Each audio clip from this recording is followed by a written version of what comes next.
앉아 계십니다. 그때 제자들이 옵니다. 먹을 걸 드리니까 난 먹었다. 그럽니다. 그러면서 뭐라고 말씀하셔요? 내 양식은 하나님의 뜻을 행하는 것이니라 라고 말해요. 나는 먹었다라고 말하니까 제자들이 뭐라고 말하냐면 누군가 먹을 것을 드렸나 보다 라고 생각했습니다. 예수님이 생각하시는 양식과 제자들이 생각하는 양식이 달랐던 거예요. 기준이 달랐던 거죠.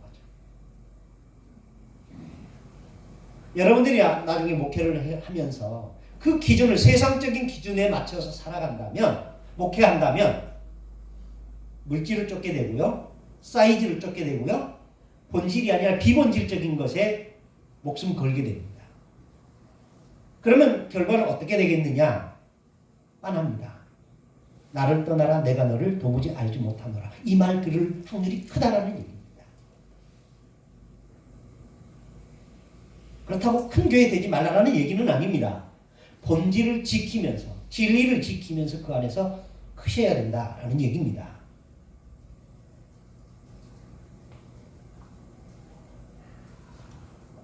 그렇다면 우리는 왜 하나님을 본받아야 되는가? 바울은 말합니다. 하나님을 본받는 자가 되라 라고 했습니다. 왜 하나님을 우리는 본받아야 될까요? 본질적으로 우리는 하나님의 창조된 자녀이기 때문에 그렇습니다. 두 번째 이유는 하나님으로부터 사랑받는 자녀이기 때문이다 라는 겁니다. 여러분은 사랑받는 자녀입니까? 어젯밤에 집사람이랑 운동을 하면서 운동을 할 때 이게 저는 좀 빠른 속도로 걷고 집사람은 좀 천천히 걸어요. 근데 어제는 제가 낮에 10km 산행을 했기 때문에 집사람하고 보폭을 같이 가요. 그러니까 그렇게 갈 때는 항상 제가 손을 잡아줍니다. 차 타고 갈 때 겨울이면 항상 손을 잡아줍니다. 왜냐하면 집사람이 손이 차가워요. 장갑 껴도 해결되지 않아요. 그래서 제가 손을 꼭 잡아줘요. 그러면서 다른 사람들 그래서 생각했죠. 얼마나 애틋하면 저렇게 잡아줄까. 근데 그건 아니고요. 손이 굉장히 차가워요. 근데 옷으로 장갑으로 해결되지 않는 게 손을 잡아주면 금방 해결돼요. 그건 진리예요. 근데 이 진리를 알았던 사람이 다윗이에요. 다윗이 나이 들었어요. 옷으로 환경으로 자기 몸을 따뜻하게 할 수 없게 됐어요. 그래서 어떻게 해요? 젊은 여자를 취하여 그의 품에 안기는 거예요. 그러면 그 체온으로 다윗의 몸이 따뜻해져요. 그래서 집사람이 항상 이렇게 손실없다고 그래서 그 성경을 읽다가 손 잡아주면 좋겠다. 그래서 손 잡아. 지금까지 손을 잡아줘요. 근데 어제는 손 잡고 이제 제 주머니에다 같이 손 놓고 이제 천천히 돌고 있는데 둘째가 학교 갔다가 오면서 전화했어요. 그래서 아빠 어디야 그래요. 그래서 호수공원에서 지금 운동한다. 그랬더니 그럼 무지개 다리에서 만나 그러더라고요. 그래서 무지개 다리에서 만났어요. 그리고 이제 가다가 이런 얘기를 하는 거예요. 아빠, 형부가 우리 집은 되게 행복해 보이는데 그래요. 그래서 뭘 가지고 그러지? 우리 집은 가난하거든요. 근데 되게 행복해 보이는데 그래요. 그래서 뭐가요? 그래 물었더니 이게 큰딸, 둘째딸, 셋째가 굉장히 친해요. 그래서 시간만 되면 큰언니 집에 가서 밥 먹고 큰언니 집에 가서 뭐 사달라고 그러고 이렇게 놀다가 집에 저녁에 와요. 그것도 좋아 보이고 저랑 집사람이랑 어디 가면 손 꼭 잡고 다니는 그게 보기 좋다. 근데 둘째가 그런 얘기를 하는 거야. 아빠, 프랑스에 있을 때 우리 친구들이 울었어. 그래요. 그래서 왜 울어? 그러니까 프랑스에서 이제 밖에 못 나가고 기숙사에서만 갇혀 있을 때 매일매일 화상 통화를 했거든요. 근데 어느 날 화상 통화하다가 친구들이 왔대요. 그래서 이제 둘째가 아빠 친구들 왔으니까 이제 끊어야 돼 그랬어요. 그래서 집사람이랑 같이 통화하고 있다가 마지막에 딸 사랑해 하고 끊었어요. 근데 그 말 듣고 친구들이 울더라는 거예요. 너 왜 우냐? 그랬더니 아빠가 딸한테 사랑해라는 말을 그렇게 자연스럽게 한 말을 처음 들어봤대요. 그래서 우리 둘째가 그랬대요. 우리 아빠가 나한테 사랑한다는데 네가 왜 우냐고. 그랬더니 그 친구들이 자기네들이 지금까지 살면서 아빠가 다정하게 그렇게 사랑한다는 말을 들어본 적이 없다.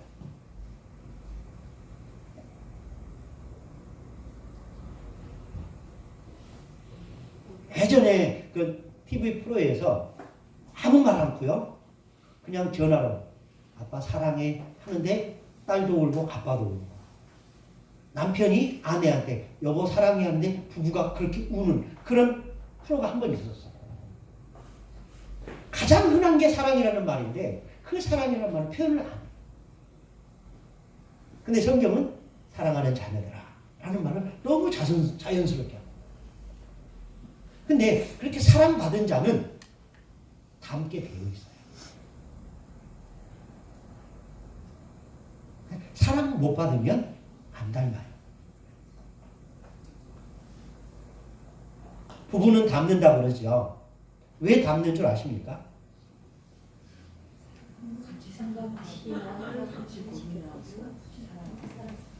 사랑하면 감정을 공유해요. 사랑하지 않으면 감정을 공유하지 않아요. 그러니까 한 10년, 20년까지는 그 효과가 없는데 한 20년쯤 살면서 감정을 공유하면 닮게 되어 있어요. 왜냐하면요.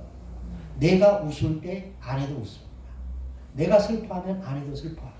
내가 짜증내면 아내도 짜증냅니다. 그러면서 얼굴 근육이 똑같은 근육을 써요.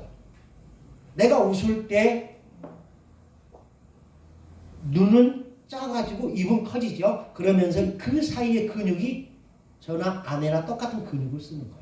그러면서 그게 한 20년 반복해 보십시오. 그러면 웃을 때 모습이 같아지는 거예요. 그냥 사랑한다고 닮아지는 게 아니고요. 감정을 공유할 때 닮아져요.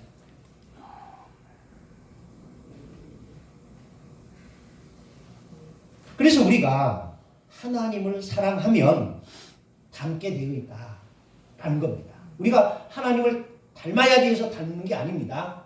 사랑받으니까 닮아지게 된다라는 겁니다. 그렇다면 어떤 하나님을 닮아야 하는가? 우리를 용서하시는 하나님입니다. 4장 32절 보십시오. 시작. 서로 친절하게 하며 불쌍히 여기며 서로 용서하기를 하나님은 그리스도 안에서 너희를 용서하신 것 같지 않아. 네. 자, 주님께서 산상에서 제자들을 가르치십니다. 그 제자들을 가르친 최고의 법은 뭡니까? 황금률이라고 하죠.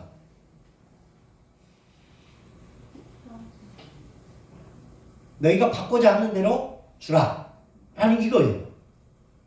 그런데 산상수훈의 최고의 목적이 있습니다. 그건 뭘까요?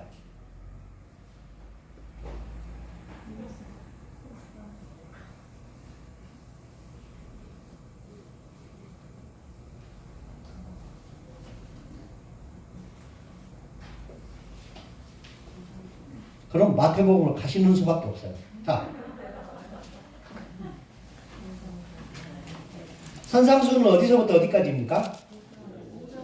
네, 마태복음 5장부터 7장까지입니다.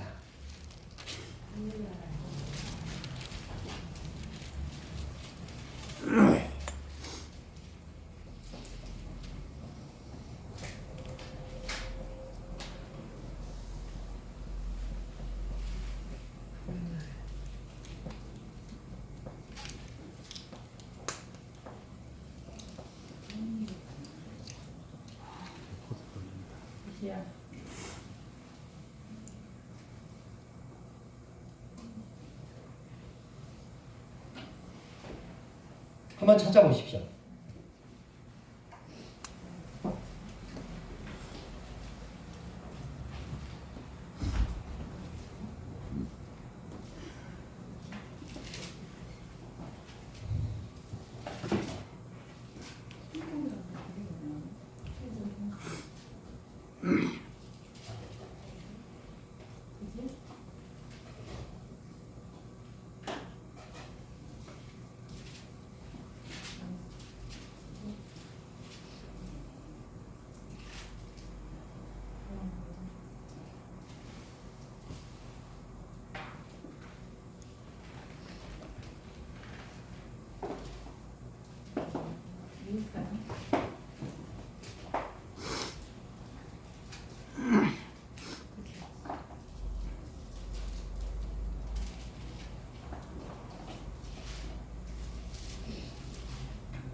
제가 지금 힌트를 용서하시는 하나님이라고 그랬어요. 그렇죠? 예. 그러면 산상수훈에서 용서를 언제 말씀하셨는가를 찾아보면 알잖아요. 힌트가 그거예요.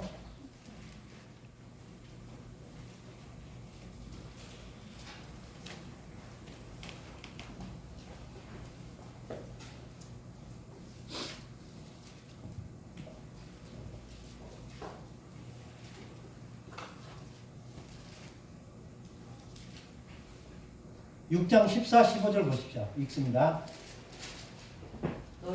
시작. 너희가 사람의 잘못을 용서하면 너희의 하나님 아버지께서도 너희의 잘못을 용서하시느니라. 너희가 사람의 잘못을 용서하지 아니하면 너희의 아버지께서도 너희의 잘못을 용서하지 아니하시리라. 예. 그 말씀하고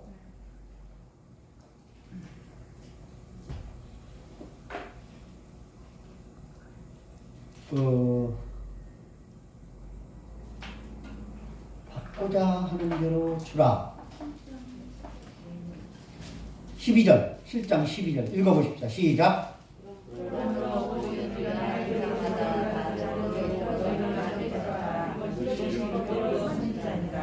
그 말씀이 6장 14, 15절 말씀하고 7장 12절 말씀이 연결이 돼요, 안 돼요? 말만 바꾸면 6장 14, 15절이 7장 12절과 똑같은 내용이 되는 거예요. 무슨 말인지 아시겠어요? 너희가 용서받고 싶으냐 용서하라. 너희가 용서하면 누가 용서하신다? 하나님이 용서하신다. 이게 황금률과 단어만 바꾸었지 그 형태가 똑같습니다. 그러니까 이 산상수훈의 최고의 목적은 용서하는 거에 있다라는 얘기입니다.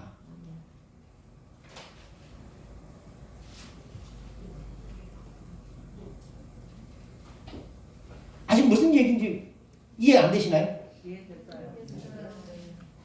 이해 안 되시면 나중에 이제 성경 보시다가 어느 날 그 말이 그 말이었구나 하는데 이해될 때가 있을 거예요. 그때까지 여러분들이 기다리시는 수밖에 없습니다. 거기 봤으니까 한 번 더 얘기해 보겠습니다. 7장 7절부터 7절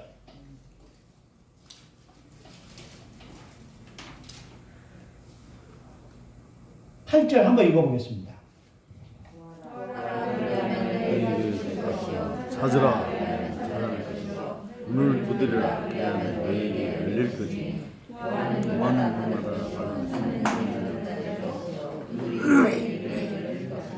예. 자, 7장 7절과 8절 이 말씀을 가지고 설교를 한다라고 했을 때 제목을 뭘로 정하시겠습니까? 이 말씀은 무엇에 관한 말씀일까?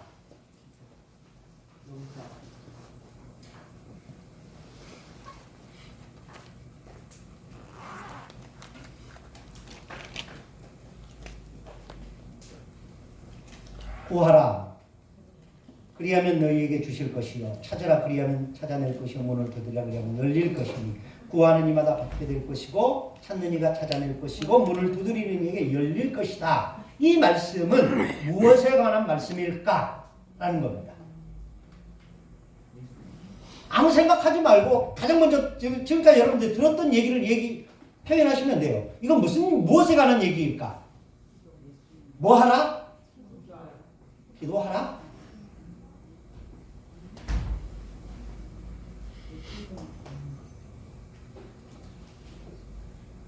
뭐에 관한 말일까요? 뭘 찾으라는 걸까요? 뭘 두드리라는 걸까요? 뭘 위하여?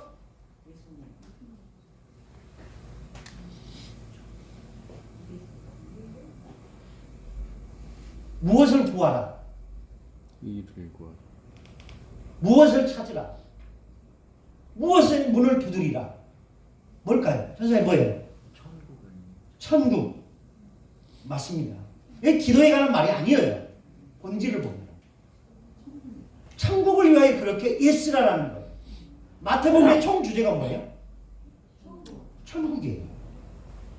물론 이 말이 누가복음에는 이 말을 하면서 기도에 관하여 말씀하십니다. 기도도 그렇게 해야 되는 거 맞습니다. 근데 예수님이 마태가 이 이야기할 때는 기도보다는 천국에 가는 거예요.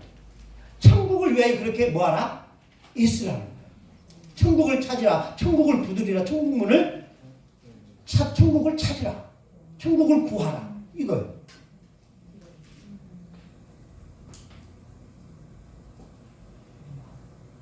우리가 성경을 설교를 하면서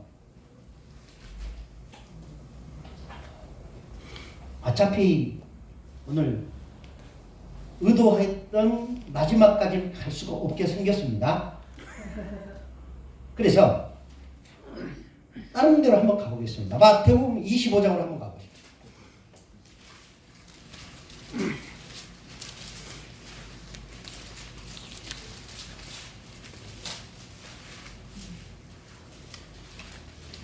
다행히 다음 주에 이제 계속해서 수업을 한다니까 연결해서 할 거니까요. 걱정하지 마시고. 예. 25장 13절 읽습니다. 시작.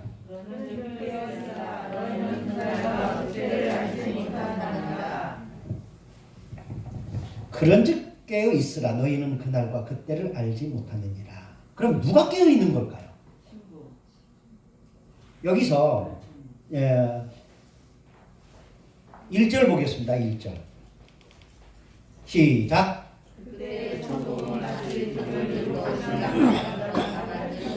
예, 그때의 천국은 마치 등을 들고 신랑을 맞으러 나간 열 처녀와 같다. 그때의 천국입니다. 천국. 천국에 관해서 얘기하는 겁니다. 결혼식에 관한 얘기는 아니다라는 거예요. 등을 들고 신랑을 맞으러 나간 열 처녀와 같다. 여기서 신랑은 누구일까요? 근데 예수님은 어떤 예수님일까요? 그렇죠. 재림, 다시 오실 예수님입니다. 그리고 그 다시 오실 예수님을 기다리는 사람이 본문에는 뭐라고 나와요? 열 처녀라고 나옵니다. 그 열 처녀 가운데 2절 읽습니다. 시작. 3절 4절 5절 6절. 예. 그래서 다섯은 슬기롭고 다섯은 미련했다.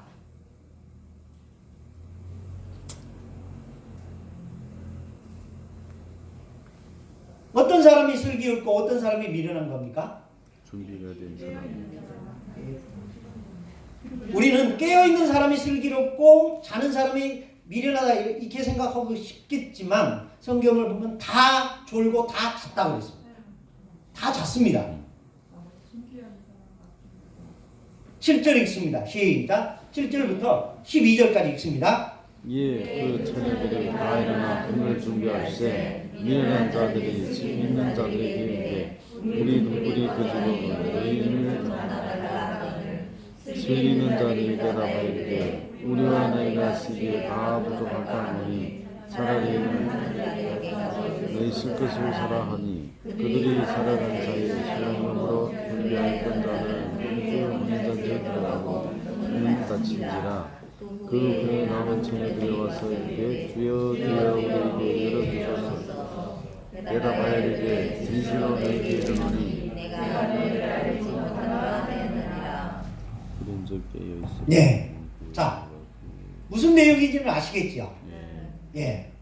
신랑이 예상하는 시간보다 늦게 왔습니다. 그래서 자고 있던 처녀들이 신랑이 온다라는 소리를 듣고 다 일어났습니다. 그런데 일어나서 보니까 등불을 켜고 기다리고 있었는데 다섯 처녀의 등불에는 기름이 없었던 건 아니에요. 있었어요. 그런데 신랑을 맞으러 나갈 수 있는 만큼이 없었어요. 꺼져가고 있어요. 그래서 기름을 다른 그릇에다 기름을 준비해온 처녀들에게 좀 달라라고 했더니 거절을 합니다. 그러면서 사오라. 그래서 그들은 나가서 사러 갑니다. 그때 신랑이 도착하고 문은 닫힙니다. 그리고 기름을 사가지고 돌아왔던 이 처녀들이 문을 두드리면서 열어달라고 하는데 안에서 뭐라고 말합니까? 나는 너희를 알지 못한다 라고 말합니다. 근데 이 말이 우리의 상식과는 틀린 게 굉장히 많아요. 자, 먼저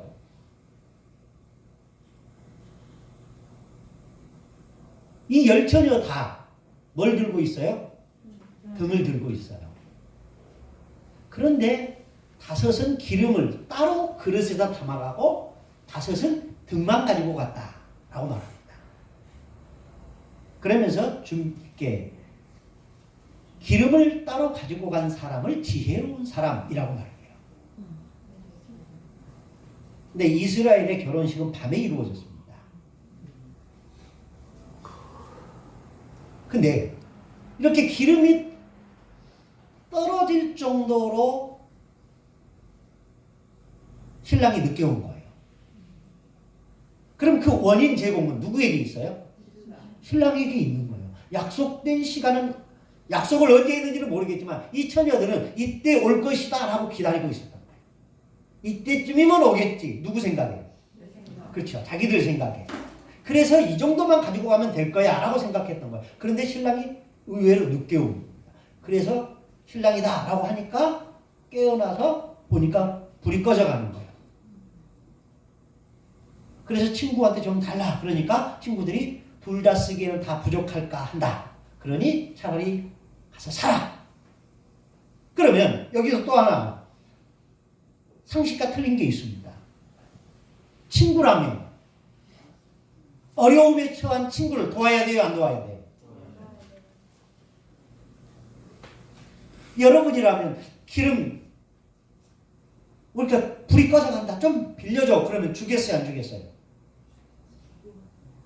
줄 것 같죠. 근데 여기서는 줘요, 안 줘요? 안 줘요. 그리고 뭐라고 말해요? 가서 사라. 근데요. 자, 첫 번째. 그 등불이 꺼져가는 원인을 제공한 사람은 신랑이었습니다. 근데 이 신랑에 대하여 원망이 있어요, 없어요? 없어요. 그러니까 신랑 잘못이 아니라는 거예요. 두 번째. 친구한테 기름을 좀 달라. 그런데 친구들이 안 줘요. 아주 단호하게. 그럼 친구에게 대해서 섭섭하다 얘기해요, 안 해요? 안 해요. 그러니까 빌려주지 않는 것도 잘못이 아니라는 얘기입니다. 그리고 세 번째, 이해가 안 되는 게 있습니다. 10처녀는 어떤 처녀들이냐면 자기 딸, 시집을 보낸 자기 딸의 들러리예요. 예, 그 들러리들이 신랑이 올 때 노래하고 춤추면서 환영하는 사람들이고요. 그리고 음식을 준비하던 사람들입니다. 그런데 지금 밤중이에요. 이 원인 제공이 신랑이 했어요. 그러면 기름집이 그 동네에 있었던 것 같아요. 수십리 가서 몇 시간 동안 기다리는 거 아니에요.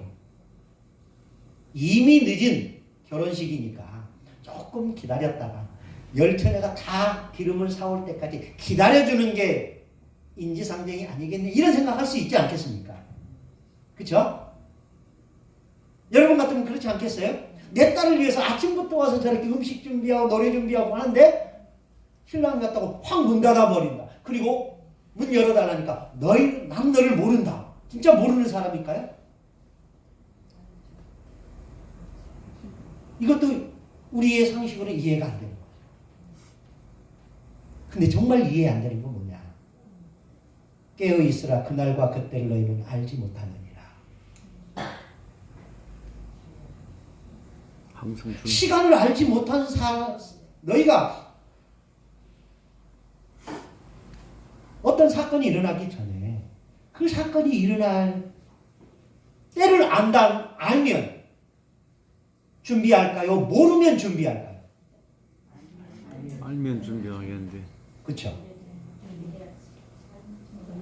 이게 또 우리 상식과는 안 맞는 거예요. 예를 들면 이런 겁니다. 시험 날짜가 12월 18일 딱 정해져 있습니다. 공고가 됐습니다. 그러면 시험 날짜가 공고된 그 시험 날짜가 공고됐다는 사실을 확인한 사람이 더 긴장할까요? 아니면 시험 날짜가 언제 볼지 알지 못하는 사람이 긴장할까요? 아는 사람, 날짜 정해진 사람이. 아는 사람이 긴장할 것 같죠. 근데 주님은 그렇게 말씀하지 않아요. 너희가 그날과 그때를 알지 못한다. 그러니 깨어 있어. 이렇게 말씀하세요. 우리 상식과 달라요. 네? 당연히 모르면 더 긴장하죠. 모르지. 모르면 더 긴장하지. 모르면 그러니까 더 긴장하지. 이게 주님의 재림에 대한 얘기라는 거예요. 예전에 군대에 있을 때 이런 일이 있었습니다. 제 부대의 직속 상관이 3스타예요. 군단장. 남자들은 아시죠? 군단장이 얼마나 힘이 센 사람인지. 우리나라의 군대에서 계급이 제일 높은 계급이 별 4개예요. 그 다음이 별 3개예요. 그러니까 굉장한 겁니다. 헬기도 있고요. 승용차도 있고. 근데 이 군단장이 저희 부대를 시찰을 한 1년에 한두 번씩 시찰을 해요. 에아부대를. 근데 어떤 때는 몇 월 며칠 날 시찰을 한다. 이게 공문이 와요. 근데 어떤 때는 몇 월 며칠 날이라고 말 안 하고요. 이때쯤 해서 간다 라고 얘기를 해요. 그러면 몇 월 며칠 날 간다 라고 공문이 오면은 그 전달까지는 축구하고 작업하고 막 하다가 그날만 되면 새벽부터 일어나서 막 준비해요. 그리고 그날 지나면 땡! 상황 해제 끝나요. 근데 언제부터 언제까지 이 사이에 갈 거다라고 말하면 누가 더 긴장하겠어요? 후자예요. 그러니까 이때는요. 언제부터 언제 사이에 올 거다라고 하면 그때는요. 축구도 안 해요. 그 좋아하는 옷가 신고 하는 축구도 안 하고요. 작업도 안 나가고요. 군단장 오기를 기다려요. 왜? 그때와 그 시간을 모르기 때문에. 예수님은 그 얘기를 하는 거예요. 우리는 그 주님이 오실 때를 알면 더 긴장할 것 같다라고 우리는 그렇게 생각하고 싶지만 실상은 그렇죠. 그때 왜 마태가 이 마지막 부분에 이 얘기를 했느냐. 누가복음에 보면요. 이런 얘기가 나와요. 초대교회 성도들이 그리스도가 금방 오실 줄 알았다. 왜냐하면 내가 너희를 양과 같이 버려두지 아니하고 속히 오리라. 그리고 요한계시록에 22장 20절에 뭐라고 말해요? 진실로 내게 말하노니 내가 속히 오리라 라고 말씀했어요. 그런데 속히 오리라고 했던 그분이 자꾸 지연되는 거예요. 그러면서 이 초대교회 성도들 사이에 두 가지 형태가 나타납니다. 하나는 지연되니까 신앙에 더 몰입하는 사람이 있어요. 깨어있는 사람이죠. 오신다고 그랬는데 안 오네? 그러면 금방 올 것 같다는 거예요. 지금 우리나라는 이렇게 버스 정류장에 가면은 몇 분 후에 차가 온다라는 거 알잖아요. 그러니까 5분 후에 오는구나. 소변이 마려워요. 그럼 2분이면 갈 수 있는 거리에 화장실이 있어. 가겠어요, 안 가겠어요? 가지요. 갔다 와요. 시간이 충분하니까. 그런데 그걸 모르는 거예요. 분명히 차가 올 시간이 됐어요. 근데 그걸 몰라요. 근데 오줌 마려 죽겠어요. 가요, 안 가요? 안 가요. 왜 안 가요? 언제 올지 모르니까. 그 얘기하는 거예요. 초대교회 성도들 가운데 예수님이 오신다고 그랬다. 근데 오신다고 했던 그 시간이 이미 지났어요. 그러니까 진짜 내일 오실지 몰라. 오늘 밤에 오실지 몰라. 더 깨어서 신앙에 몰입하는 사람이 있었어요. 근데 반면에 오신다고 했는데 이 세대가 가기 전에 이제 오리라 그랬는데 세대가 다 지났어요. 그럼 어떻게 해? 재림? 물 건너갔네. 재림?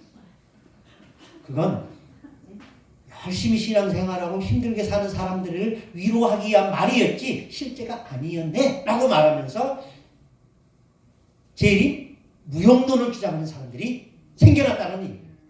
그 상황을 보면서 마태는 이 얘기를 하는 거예요. 실제로 주님은 오신다. 그렇지만 그때가 우리는 모른다. 그러니 너희는 어떻게 하고 있어라? 깨어있어라. 주님이 오시는 그날에 잠자지 마라. 이 얘기예요. 그러니까 우리의 상식으로 성경을 보려고 하면 어떤 때는 충돌이 돼요. 늦게 온 신랑이 문제지 왜 우리가 문제냐라고 얘기할 수 있는데 그 얘기가 없어요. 기름 빌려달라는데 단호하게 마치 원수처럼 안 돼! 라고 딱 잘라 말하는 그들에게 왜 안 빌려주냐고 말하는 사람도 없어요. 자기 딸을 위해서 아침부터 수고하고 있는 그 처녀들에게 나 너 모른다라고 말하는데 그 사람에 대해서 아주 몰인정한 사람이다라고 얘기하는 사람도 없어요. 그리고 주님이 깨어있어라 그날과 그때를 너희가 알지 못한다라고 말하는데도 우리는 알아야 깨어있지요 라고 말하는 사람도 없어요. 우리 상식과는 좀 다른 모습들이 있어요. 그게 뭐다? 천국이라는 거예요. 천국은 우리가 멋대로 재단할 수 있는 게 아니에요. 우리가 규정할 수 있는 게 아니에요. 근데 우리는 우리의 상식으로, 우리의 기준으로 뭔가를 막 정하려고 해요. 그래서 천국 가면 놀랜대잖아요. 오실 그분이 안 보이네? 라는 것과 두 번째 노래는 저놈이 여기 있네? 라는 것. 그리고 세 번째 나도 있네? 놀랜대요. 그러니까 천국은요 우리의 상식으로 생각하면 안 돼요.